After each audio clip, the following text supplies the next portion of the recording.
కేంద్ర మంత్రి బండి సంజయ్ వ్యాఖ్యలను తీవ్రంగా విభేదించారు సీఎం రేవంత్ రెడ్డి. భగీరథ్ ను బండి సంజయ్ అప్పగించలేదని, పోలీసులే అరెస్ట్ చేశారని స్పష్టం చేశారు. తనిఖీల్లో బండి భగీరథ్ దొరికాడని పోలీసులు చెప్పారన్నారు. ఇక ఫిర్యాదు వచ్చిన వెంటనే భగీరథ్ కేసులో చర్యలు తీసుకున్నామని తెలిపారు. అప్పగింత అంటే ఇంటి దగ్గర అప్పగించాలి, కానీ అప్ప జంక్షన్ లో నడి రోడ్డుపై భగీరథ్ ను పోలీసులు అరెస్ట్ చేశారన్నారు. తాను పోలీసుల మాట నమ్మాలా, సంజయ్ మాట నమ్మాలా అని ప్రశ్నించారు. 5 రోజుల పరారీలో ఉన్న భగీరథ్ ఎక్కడున్నాడని నిలదీశారు సీఎం. పనిలో పనిగా భగీరథ్ వ్యవహారంలో కేసీఆర్ మాట్లాడకపోవడాన్ని తీవ్రంగా తప్పుపట్టారు. ఇక కేటీఆర్ పై కూడా నిప్పులు చెరిగారు సీఎం రేవంత్. మైనర్ ను అడ్డుపెట్టుకుని కేటీఆర్ రాజకీయాలు చేస్తున్నాడని ఫైర్ అయ్యారు.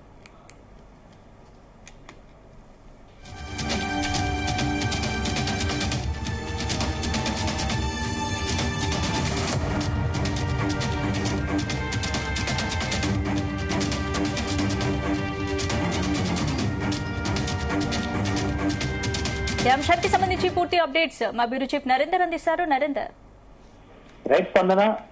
చాలా రోజుల తర్వాత మళ్ళీ ముఖ్యమంత్రి రేవంత్ రెడ్డి మీడియా ముఖ్యంగా అన్ని విషయాలు కూడా షేర్ చేసుకున్నటువంటి పరిస్థితి మనం చూస్తున్నాం. ఇందులో బండి సంజయ్ అంశం కానీ, కేటీఆర్ ఇటీవల చేసినటువంటి వ్యాఖ్యలు, అదేవిధంగా ధాన్యం కొనుగోలులో జరుగుతున్నటువంటి రాజకీయం, ఇట్లాంటి అన్ని అంశాల మీద కూడా ఆయన దాదాపు అరగంట పైగానే మాట్లాడారు. ఇందులో బండి సంజయ్ విషయం మాట్లాడుకోవాలి. బండి సంజయ్ తర్వాత ప్రెస్ మీట్ పెట్టి చాలా క్లియర్ గా మాట్లాడారు. తన కొడుకుని నేనే అప్పగించాను పోలీసులకు అన్నటువంటి ఒక పెద్ద స్టేట్మెంట్ ఇచ్చారు. కానీ దాని మీద ఈ రోజు కౌంటర్ గా సీఎం రేవంత్ రెడ్డి దాన్ని కొట్టిపడేశారు. బండి భగీరథ్ నిజంగానే ఆయన కనుక అప్పచెప్పదలుచుకుంటే పోలీసులకు తన ఇంటి దగ్గర అప్పచెప్పాల్సి ఉండే, మరి బయట పోలీసులు మరి అరెస్ట్ చేసి తీసుకొచ్చారు, వారి సంగతి ఏంటి అని కూడా అని చెప్పారు. కనుక ముమ్మాటికి పోలీసులే అరెస్ట్ చేసి స్టేషన్ కు తీసుకొచ్చారు అని కూడా క్లారిటీ ఇచ్చారు. కనుక పోక్సో కేసులో పోలీసులు ప్రొసీజర్ ప్రకారమే వెళ్తున్నారు, ఎలాంటి దీంట్లో రాజకీయం లేదు అని కూడా చెప్పే ప్రయత్నం చేశారు. కేటీఆర్ ఇంకా కలవకుంట రాజ్యాంగంలోనే ఉన్నారు అని కూడా ఇదే సందర్భంగా ఆరోపణ చేశారు. కేసీఆర్ దిగిపోయి చాలా రోజులైంది, ఇంకా కూడా ఆయన రాజకీయం చేయాలని చూస్తున్నారు.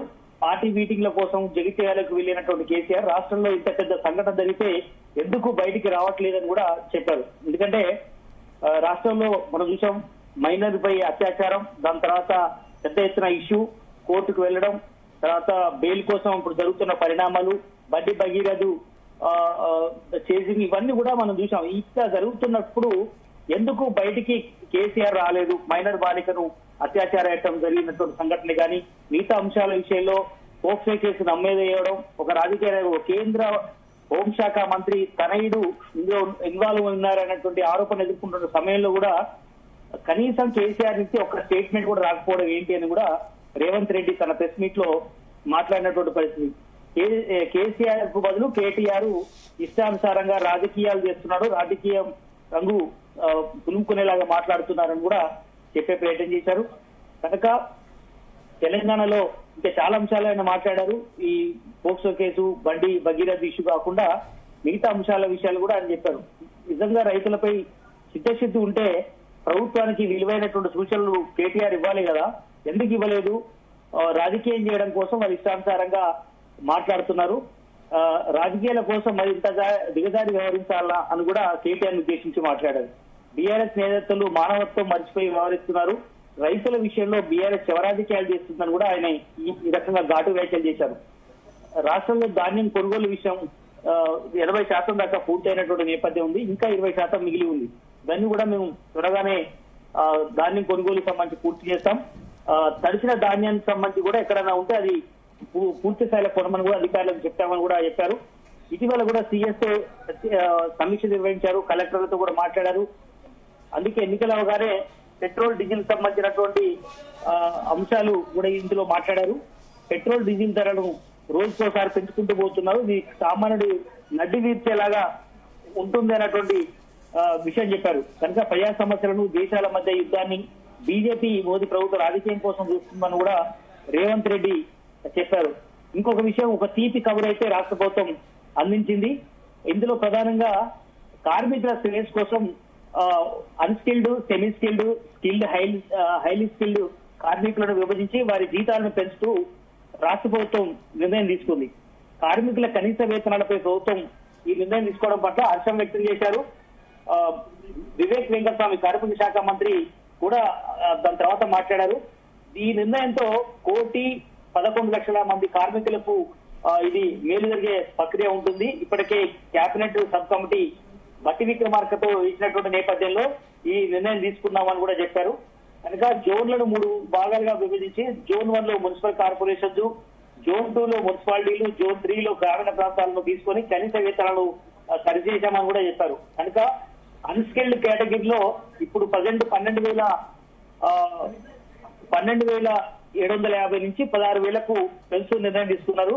సెమీ స్కిల్డ్ సంబంధించి 13,152 రూపాయల నుంచి 17,000కు పెంచినటువంటి పరిస్థితి మనం చూసాం. ఇంకా స్కిల్ కేటగిరీలో 13,772 నుంచి 18,500, హైలీ స్కిల్ కేటగిరీలో 14,607 రూపాయల నుంచి 20,000కు పెంచుతూ రాష్ట్ర ప్రభుత్వం నిర్ణయం తీసుకుంది.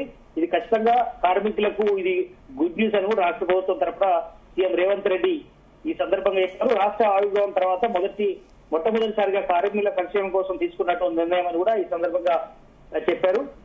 కనుక యువత ఎవరైనా చదువుకునే వాళ్ళు ఇక్కడ నుంచి ఐటీ అమెరికా అంటూ ఆలోచన వీడండి.